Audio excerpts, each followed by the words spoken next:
Tubong daw ito. Mga natin sa religion.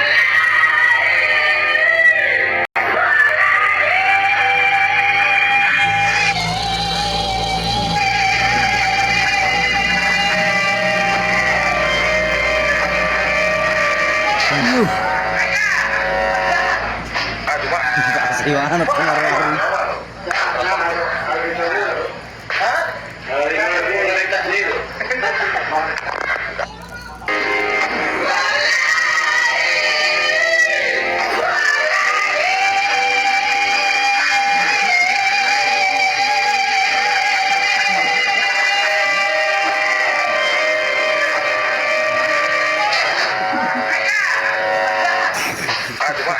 Tubong mo na natin.